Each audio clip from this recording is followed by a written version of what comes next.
Bismillahirrahmanirrahim. Assalamualaikum warahmatullahi wabarakatuh. Innal hamdalillah nahmaduhu wa nasta'inuhu wa nastaghfiruh wa na'udzu billahi min shururi anfusina wa sayyiati a'malina.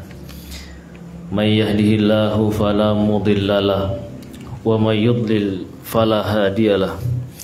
Asyhadu an la ilaha illallah wahdahu la syarikalah wa asyhadu anna Muhammadan abduhu wa rasuluhu la nabiyya ba'dah. Ya ayyuhalladzina amanu taqullaha haqqa tuqatih wa la tamutunna illa wa antum muslimun. Ya ayyuhan nasu taqu rabbakumul ladzi khalaqakum min nafsin wahidah wa khalaqa minha zawjaha wa batha minhuma rijalan katsiran wa nisaa. Wattaqullaha alladzi tasaaluna bihi wal arham innallaha kana 'alaikum raqiba. Ya ayyuhalladzina amanu taqullaha wa qulu qawlan sadida yuslih lakum a'malakum wa yaghfir lakum dhunubakum wa may yuti'illaha wa rasulahu faqad faza fawzan 'azima. Amma ba'd. Fa inna asdaqal hadithi kitabullah wa khairal huda huda nabiyina Muhammad sallallahu alaihi wasallam wa syarrul umur muhdatsatuha. Fa inna kulla muhdatsatin bid'ah wa kulla bid'atin dhalalah wa kulla dhalalatin finnar.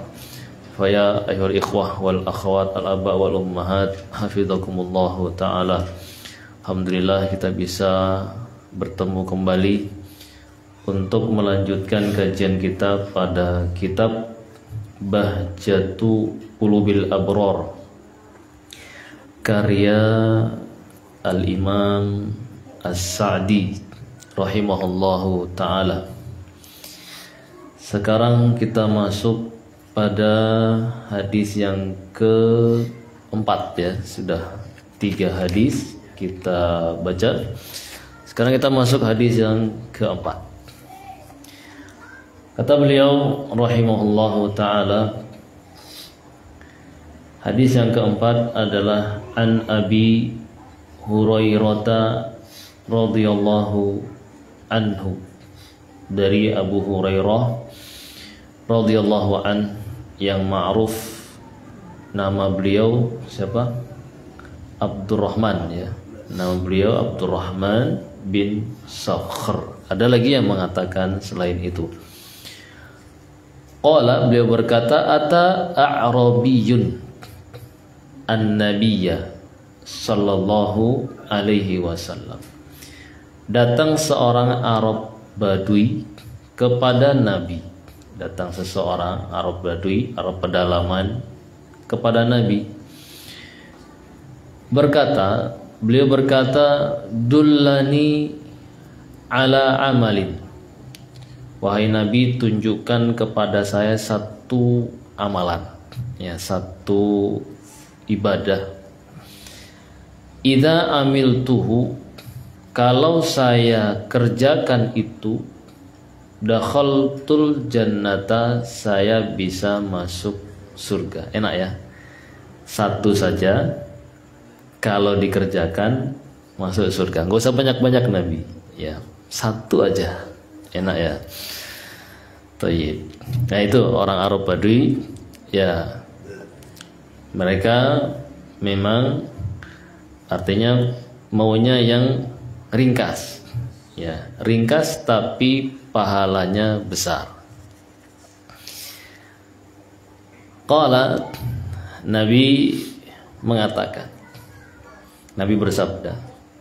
Nah jawaban Nabi ternyata banyak.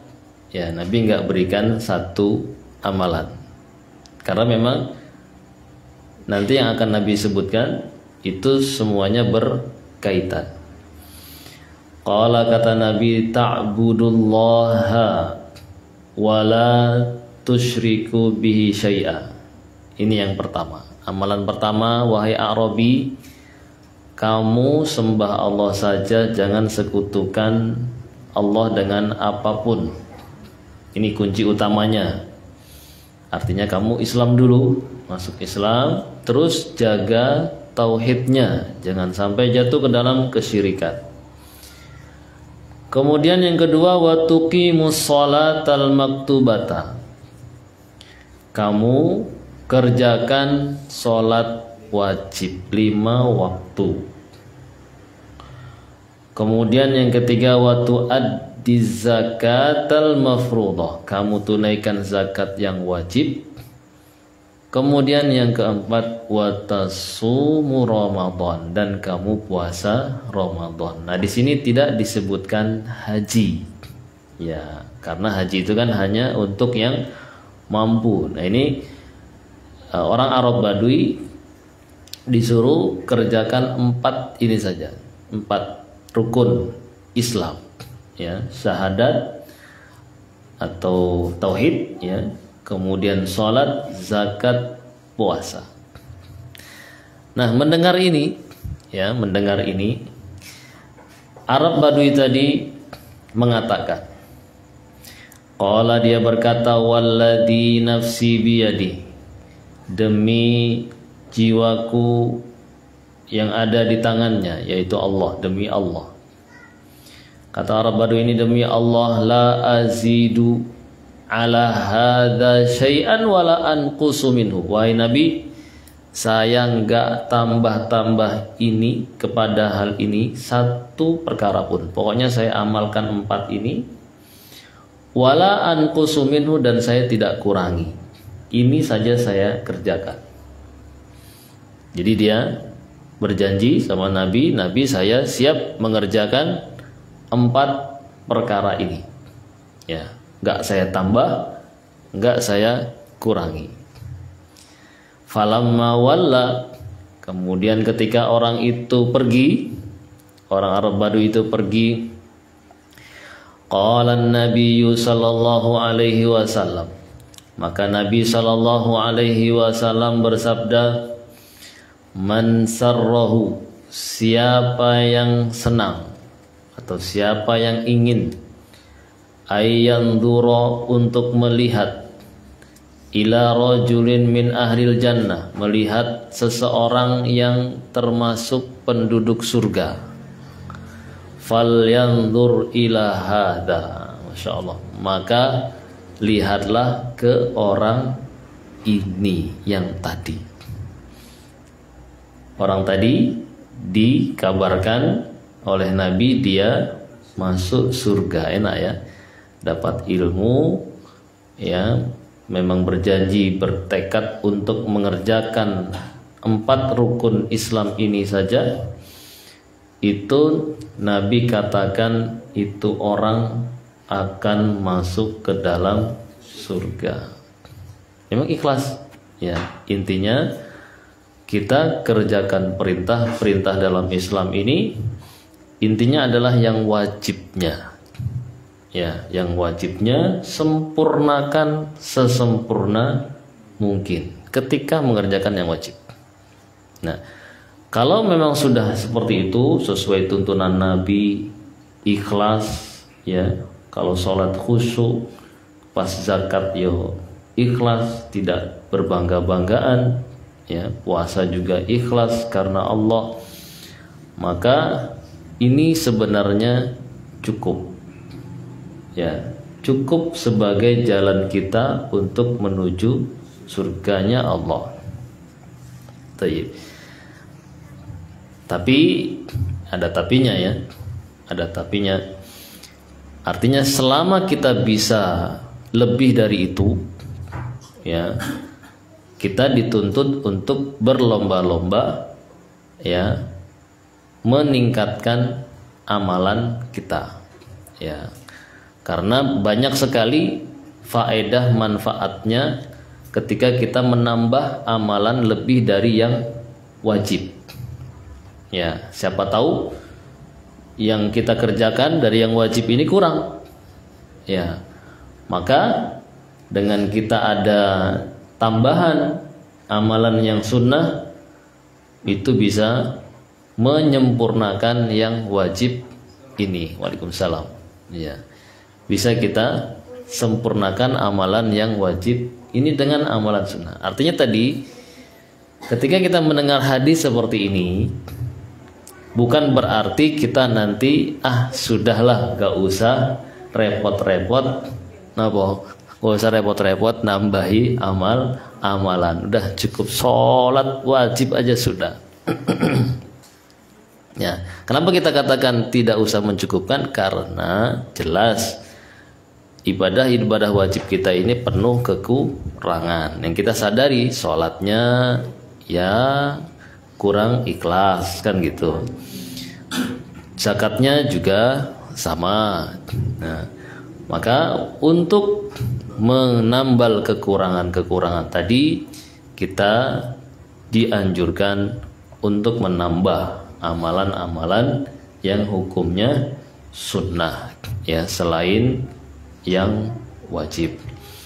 Tapi kalaupun nanti suatu saat misalnya tidak mampu ya, dia cukup dengan yang wajib saja, maka pertahankan yang wajibnya ya, pertahankan, jangan sampai ditinggalkan hal-hal yang wajib tadi ya. Maka insya Allah sama hasilnya ya, sama hasilnya yang tadi Nabi katakan orang ini adalah penduduk surga, maka kita pun kalau sama ya seperti dia, bisa mempertahankan amalan-amalan yang wajib itu, insya Allah hasilnya pun sama gitu ya, min ahlil jannah ya, termasuk penduduk surga. Terkadang ada sisi lain ya, terkadang justru kalau kita tidak membebankan diri ya, tidak membebankan diri kita dengan ibadah yang di luar kemampuan kita, justru kita lebih lebih ikhlas ya, lebih ikhlas.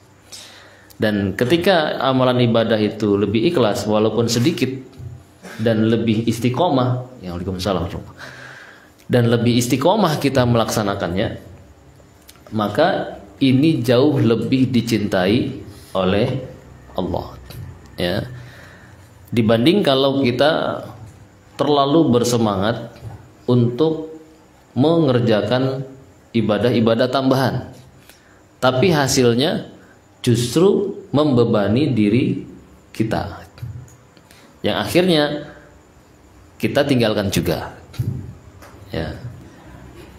Contoh misalnya, kemampuan kita ya paling puasa berapa mampunya tuh, sebulan sekali, 2 kali, malah jarang ya, malah jarang ya. Yuk anggap yang paling rajin ya Senin Kemis lah kan gitu ya, Senin Kemis kali 4 berapa, 8 ya, 8 hari ya sak bulan. Nah, lagi semangatnya saya mau tiap hari lah ya puasa, tiap hari dia puasa, atau dia mau puasa Daud ya, dia mau puasa Daud padahal dia kemampuannya cuma maksimal Senin Kamis ya. Maka dia biasanya orang ketika di luar kemampuannya itu nggak tahan lama ya. Jadi kalau mau puasa Daud itu jangan langsung puasa Daud dulu, coba Senin Kamis dulu ya. Jadi bertahap. Kalau mau meningkatkan ibadah, jangan langsung yang paling tingginya ya, tapi coba dulu. Yang nggak biasa puasa 3 hari sebulan dulu lah, rutin itu ya. Ketika bisa itu tambah Senin Kamis bisa tambah lagi. Nah, tapi ingat nanti kita akan terbentur dengan usia lambat laun ya, maka kita juga pikirkan ke depannya. Jadi ambillah ibadah-ibadah itu yang memang mudah, tapi kita bisa istiqomah dan lebih ikhlas ya. Itu yang lebih bermanfaat dan lebih Allah cintai ya. Tapi kalau nggak mampu pun ya alhamdulillah, Allah masih berikan kecukupan dengan kita sanggup untuk mengerjakan yang wajib-wajib itu tadi, ya, dengan lebih ikhlas, ya, lebih ikhlas, ya, lebih ikhlas. Tapi tetap ya, tetap semuanya disesuaikan dengan tuntunan Nabi Sallallahu Alaihi Wasallam, dan juga tetap memperhatikan larangan, ya. Jadi tadi kan beliau katakan saya tidaklah menambah dan tidak mengurangi yang wajib-wajib ini. Maksudnya juga artinya orang ini bakal masuk surga kalau dia meninggalkan yang dilarang. Ya, ini yang perlu diperhatikan juga. Jadi bukan berarti langsung kalau yang mengerjakan wajib-wajib itu tapi terus maksiat itu masuk surga langsung. Enggak, ya. Tetap harus diperhatikan juga dia meninggalkan larangan. Yang haram-haram dia tinggalkan, yang wajib-wajib dia kerjakan. Nah, seperti itu baru masuk ke dalam surga. Ya, jangan cuma sholat tok, ya, sholat tapi maksiat jalan terus, berarti kan sholatnya belum pas, ya, sholatnya tidak sesuai tujuannya. Ya, tujuannya sholat itu adalah untuk menambah apa? Keimanan, ya, meningkatkan keimanan, ya, rasa diawasi oleh Allah, terlatih kan setiap hari kita menghadap Allah. Dengan itu kita akan bisa menjauhi larangan-larangan. Ya, tapi kalau misalnya sholat kemudian masih terus bergelut dengan maksiatnya, berarti kan sholatnya tidak menambah keimanannya. Dia hanya cuma ruku sujud tanpa ada arti dari sholatnya. Nah, maka yang seperti itu, ya, penuh dengan kekurangan. Ya, jadi masih butuh ditambah dengan hal-hal yang sunnah, ya. Taib.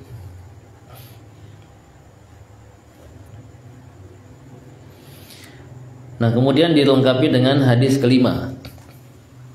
Ini sama, hampir sama, ya, hadis kelima. Kata beliau, an Sufyan bin Abdullah Ats-Tsaqafi, dari Sufyan bin Abdullah Ats-Tsaqafi radhiyallahu anhu, annahu qala, bahwasanya beliau berkata, qultu ya Rasulullah, saya katakan wahai Rasulullah, qul li fil Islam qaulan, wahai Rasul, sampaikan kepada saya dalam Islam ini satu ucapan, la as'alu anhu ahadan ba'dak, saya tidak bertanya lagi kepada seorang setelah engkau. Jadi cukup saya tanya kepada engkau saja, ini sudah bermanfaat bagi saya. Apa itu? Kata Nabi, qala, Nabi berkata, qul, katakan wahai fulan, amantu billah tsumma istaqim, ya, saya beriman kepada Allah, kemudian kamu istiqomahlah di dalam keimanan kamu, ya. Nah, di sini hampir sama, cuma ini lebih ringkas, ya, hampir sama dengan tadi Arabi tadi. Jadi ada datang seseorang tanya kepada Nabi, Nabi, ajarkan saya satu perkara yang ini bisa bermanfaat untuk saya. Nabi cuma katakan, ngajarkan apa? Kamu katakan saja amantu billah, saya beriman kepada Allah. Kemudian kamu istiqomah dengan ucapan ini, maka kamu apa? Akan mendapatkan manfaat yang besar, yaitu surganya Allah Subhanahu wa taala. Nah, kok bisa cuma bilang amantu kemudian istiqomah terus masuk surga? Ringkas kan? Iya, tapi kan kaitannya besar, kaitannya banyak. Orang yang menyatakan beriman, konsekuensinya banyak, ya. Konsekuensinya juga dia harus sholat, konsekuensinya dia harus zakat, puasa, kalau mampu haji. Ini jadi tsumastaqim ini maksudnya adalah kamu beriman terus kamu istiqomah dengan menjalankan ibadah-ibadah tadi. Nah, sholat itu membuat kita istiqomah di dalam keimanan. Ya, maka berarti untuk mencapai istiqomah itu kita harus sholat. Ya, kita harus kerjakan yang wajib-wajib yang Allah perintahkan. Ya, jadi kan sama ya, hampir sama ya, sama dengan hadis yang keempat tadi. Cuma hadis keempat tadi itu Nabi rinci. Kamu katakan beriman, kemudian kamu kerjakan konsekuensi dari keimananmu tadi. Nah, kalau ini kan cuma Nabi katakan kamu beriman kepada Allah, kemudian istiqomahlah.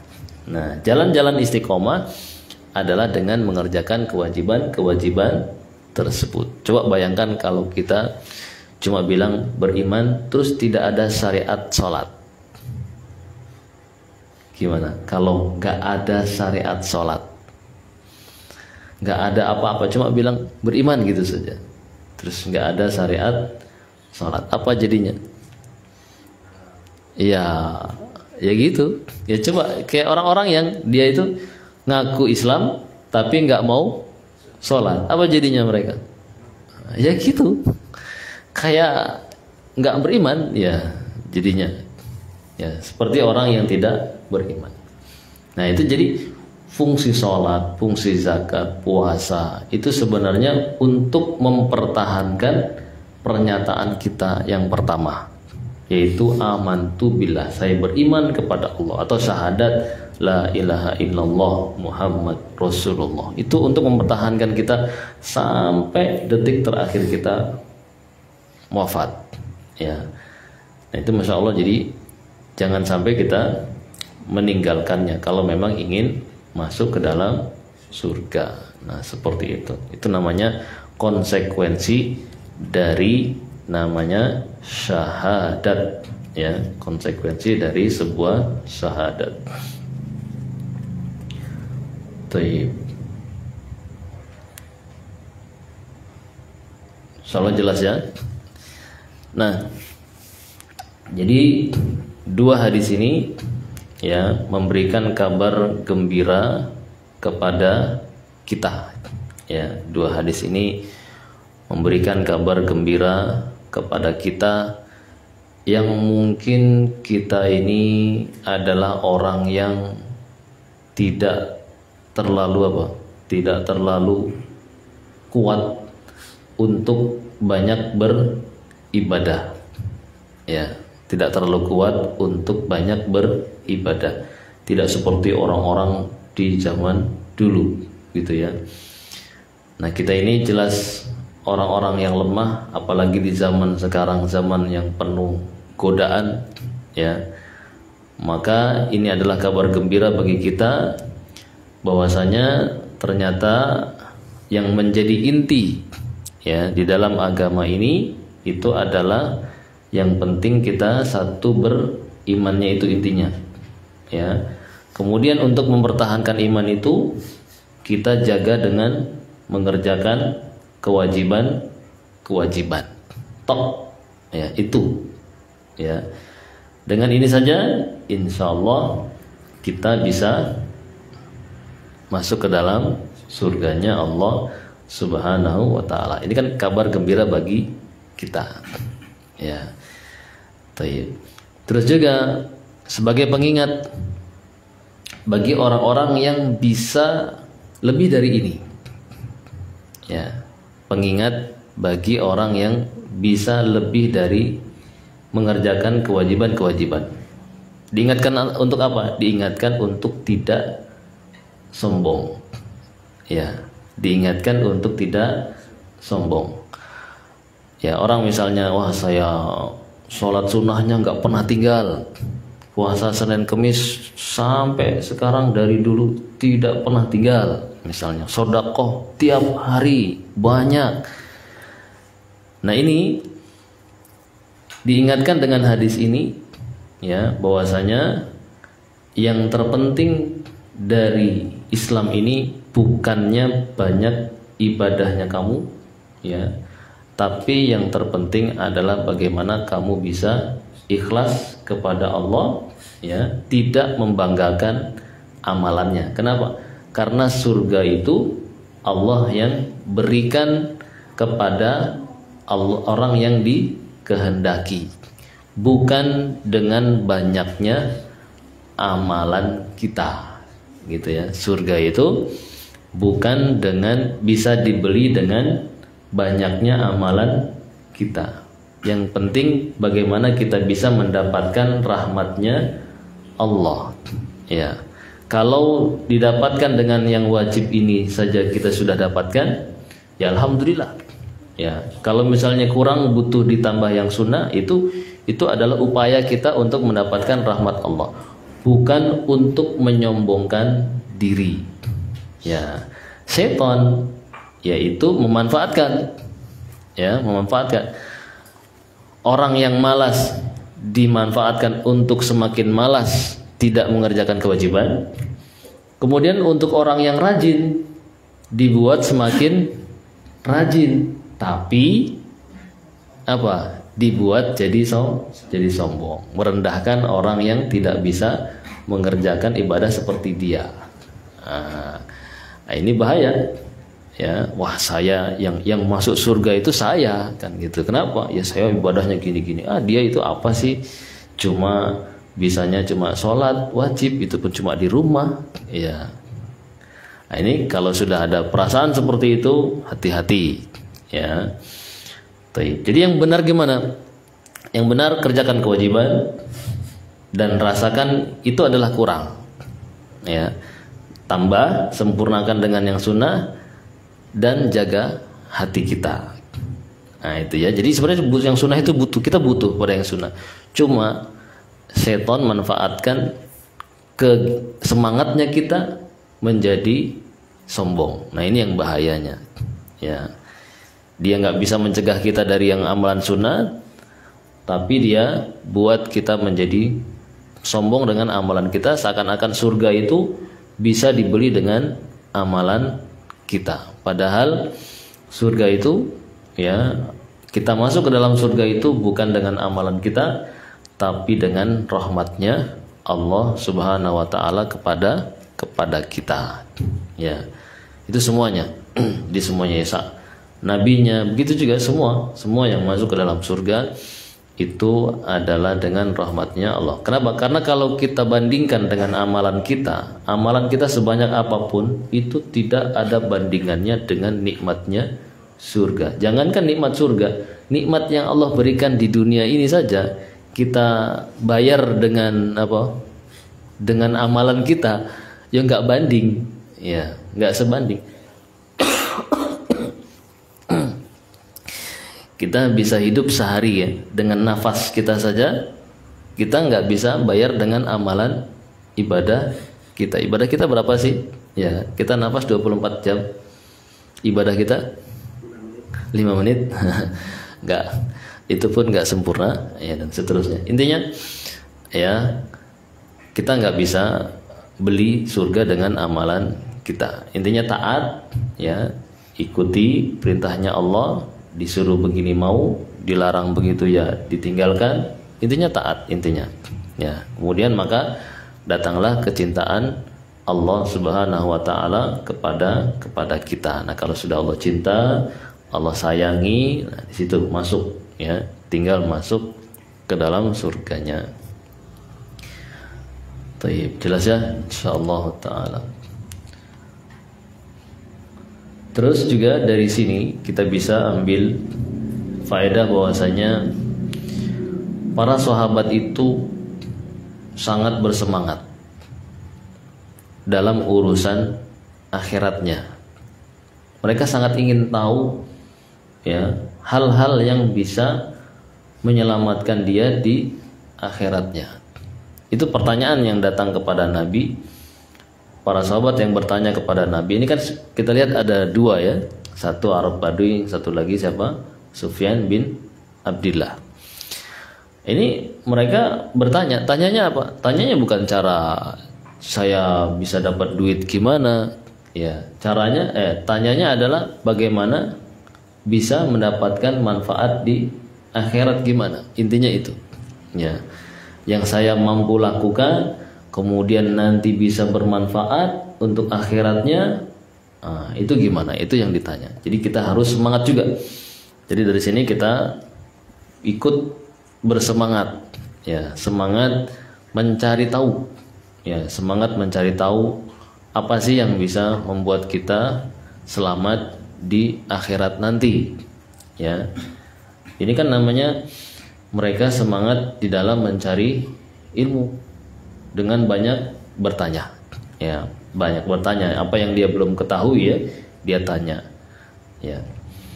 Maka ini salah satu cara di dalam mencari ilmu.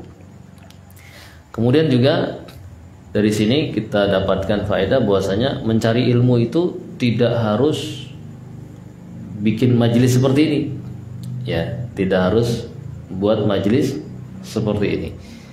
Bisa dengan langsung bertanya kepada orang yang tahu, ya, ditelepon kah atau ditemui secara langsung atau lewat surat, ya. Intinya itu juga jalan mencari ilmu. Jadi yang nggak sempat hadir di majelis taklim itu terbuka kita untuk bertanya, kan, tanya saja, tanya. Ini saya nggak tahu ini gimana, ya, saya nggak tahu ini gimana, ya. Dengan yang semakin dia rajin bertanya, semakin cepat dia dapat banyak pengetahuan tentang agamanya. Semakin cepat dia bisa mengamalkannya, ya, semakin dia bisa kemungkinan besar selamat, kan gitu, ketika dia punya pengetahuan yang membimbing dia, ya. Jadi jangan nunggu ngajinya seminggu sekali, ngajinya sebulan sekali, nanti kelamaan, ya. Jadi atau sekarang alhamdulillah gitu kan, kajian-kajian sudah direkam gitu kan, tinggal dicari, ya, seperti itu juga bisa, sama aja, ya. Cuma memang beda keberkahannya, ya. Artinya kalau datang bertemu sama yang ditanya atau duduk di majelis ilmu itu ada nilai tersendiri, ya, ada nilai tersendiri. Semakin istilahnya pahala itu disesuaikan dengan kadar masyakohnya, kadar beratnya kita di dalam mendapatkannya, ya. Semakin kita mengeluarkan banyak upaya, maka semakin banyak juga pahalanya, ya, semakin besar juga keberkahannya. Jelas, ya. Kalau kita lihat para ulama dulu belajar begitu semangat mereka mencari ilmu, berjalan, ya, mendatangi orang yang mau ditanya, ya, mendatangi orang yang mau ditanya. Maka dengan seperti itu lebih lengket dan lebih berkah. Ya, coba antum punya satu masalah, ya.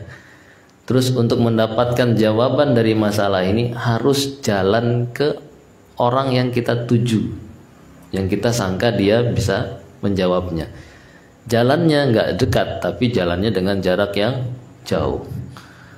Kemudian setelah dapat, ya, apa hasilnya? Hasilnya kita bawa pulang, sampai di rumah kita pasti akan selalu teringat, ya. Bahkan lengkap semua apa yang kita tanyakan ketika itu kita akan teringat walaupun tidak tercatat, ya. Tapi beda ketika ilmu itu datang dengan mudah, ya. Coba itu, kita kan punya HP sekarang, ya. Ilmu itu datang terus kan, faedah, faedah macam-macam datang, nggak dicari, ya, datang sendiri kan gitu. Itu sampai nggak dibaca-baca, sampai nggak terbaca. Kalaupun dibaca, kalau ditanya sebulan ini apa yang kamu ambil faedah dari ilmu yang datang sendiri itu, kira-kira apa? Nggak lengket kan? Nggak tahu sebulan ini apa ya gitu, ya. Nah, itu. Padahal banyak itu, ratusan faedah datang di grup-grup, ya, grup-grup itu ada yang share ini, share itu gitu kan, ya. Tapi keberkahannya jauh, ya, jauh lebih besar kalau kita langsung datang cari, punya kesulitan gitu, ya, mendapatkan kesulitan untuk cari satu masalah saja harus upayanya berat. Nah, nanti dapat lengket. Nah, lengket. Maka ini yang juga mungkin perlu kita ibaratnya lestarikan ya, lestarikan. Artinya kita berupaya cari, dengan kita upaya itu insya Allah ingat. Beda yang kalau ilmunya yang datang sendiri ya, didatangi. Makanya kata para ulama itu al ilmu apa? Yu'ta wala ya'ti ya. Ilmu itu dicari, bukan ilmu yang datang. Kenapa? Karena kalau kita yang jalan nyari itu adalah kita berarti satu mengagungkan ilmu itu, dua kita mendapatkan faedah yang besar karena kita merasa ilmu itu kan dia sesuatu yang berharga ya. Maka kita cari, setelah dapat pasti kita akan simpan baik-baik ya. Beda kalau ilmunya datang sendiri, harganya kurang ya kan ya. Kalau harganya turun, barang itu diapain? Ya dibiarkan gitu saja, tidak dijaga baik-baik. Jadi tidak turun harganya ya, turun harganya. Nah, seperti itu. Nah, untuk zaman sekarang alhamdulillah ya ada dibuat kita mencari gitu ya, datang ke majelis ilmu. Ada yang dibuat ilmu itu datang kepada kita ya, tinggal bagaimana kitanya manfaatkan ilmu-ilmu tersebut ya untuk mengamalkannya. Taib, ada yang ditanyakan? Enggak ada? Seputar ada? Silakan. Untuk istiqomah di saat ini memang berat sekali. Mau saya tanyakan penghalang istiqomah dan kiat-kiat agar kita bisa tetap istiqomah. Oh iya, bagus, masya Allah pertanyaannya. Jadi pertanyaannya adalah bagaimana bisa kita istiqomah di masa sekarang ini ya, yang dimana ujian-ujian, godaan-godaan begitu kencang ya, begitu dahsyat menggoda keimanan kita. Yang pertama ya jelas kita perbaiki dulu iman kita sebenarnya. Itu yang pertama. Artinya kita luruskan dulu benar-benar iman kita itu benar apa enggak ya, itu dulu. Kalau sudah itu udah benar, baru kita pertahankan ya. Jadi perbaiki dulu iman kita ini selama ini sudah benar atau belum ya. Nah, kalau sudah lurus tauhidnya, sudah benar, tidak jatuh ke dalam kesyirikan, kebid'ahan, maka baru kita jaga. Nah, cara menjaganya adalah dengan salah satu tadi, adalah dengan kita berupaya untuk mengerjakan kewajiban-kewajiban itu ya. Mengerjakan kewajiban-kewajiban itu adalah sebenarnya sebab untuk bisa istiqomah menjaga keimanan. Nah, kemudian untuk istiqomah di dalam mengerjakan kewajiban itu, jadi kan ada rentetannya ya. Iman perlu dijaga dengan sholat. Nah, sholat untuk bisa terus sholat perlu dijaga juga. Bagaimana cara menjaga biar bisa kita terus istiqomah sholat? Dengan berjamaah ya, sholatnya dengan menjaganya dengan berjamaah. Jangan kita walaupun sah ya sholat sendirian ya, atau dikatakan jamaah itu ada yang mengatakan hukumnya sunnah muakkadah, tapi kita harus jaga berupaya menjaga jamaah itu guna untuk menjaga sholat ya. Kenapa? Karena ketika berjamaah kita terdorong kan ya, terdorong. Ketika rame-rame itu kita akan terdorong dan lebih sempurna sholat kita bandingkan ketika kita sholat sendiri. Pernah nggak sholat sendiri? Jadi gimana rasanya sholat sendiri? Kalau sholat sendiri apa? Nggak tahu kita sudah sholat berapa itu. Ya, kadang sholatnya lalai kan, diundur-undur, Terus kalaupun sudah diundur, sholatnya buru-buru. Kalaupun nggak buru-buru, bingung. Ini rakaat berapa ini? 1, apa 2, apa 4? Ya, bingung sendiri. Terus bacanya juga sembarangan, alhamdulillah, Allahu Akbar gitu. Nggak serius. Ya, maka benar-benar butuh kita jaga dengan jamaah. Nah, salat berjamaah butuh dijaga. Ya, butuh dijaga. Dengan kita berteman dengan jamaah-jamaah itu. Jadi bukan cuma sekedar sholat jamaah terus pulang, ya, jamaah terus pulang, ya. Dengan kita cari orang-orang yang memang dia baik dari jamaah-jamaah tersebut, ya, dekati, ya, saling bertukar pikiran, ya, kemudian saling membantu satu dengan yang lainnya, berkenalan, ya, kenal, saling menyayangi, ya, bersatu, tidak saling membenci, ya, dan seterusnya, sehingga nanti jamaahnya menjadi indah, kan gitu ya. Nah, terus untuk menjaga hubungan pertemanan itu kita harus jaga dengan kita kumpul di majelis ilmu, ya, kita kumpul di majelis ilmu. Nah, duduk sama-sama di situ dengan sama ilmunya, dengan sama pendapatnya, pokoknya semuanya sama jadinya kan. Nah, dengan sama seperti itu, maka tambah dekat, ya, tambah dekat, banyak teman yang sama tujuan, sama akidah, sama ini, semuanya sama, maka menjadi lebih kuat dan istiqomah. Makanya jangan misah sendiri, ya, walaupun mungkin nanti terjadi perbedaan pendapat, ya, sama temannya, tapi bukan menjadikan itu kita berpisah, ya, udahlah nggak mau taklim lah, ya. Kenapa? Karena si fulan beda pendapatnya sama saya misalnya. Maka yang memisahkan diri ini dapat bahaya ini, ya. Bahayanya apa? Bahaya nanti dia nggak istiqomah, nggak punya teman yang baik, ya, akhirnya apa? Nggak taklim, lama-lama nggak sholat jamaah, lama-lama nggak sholat, ya, dan seterusnya, ya.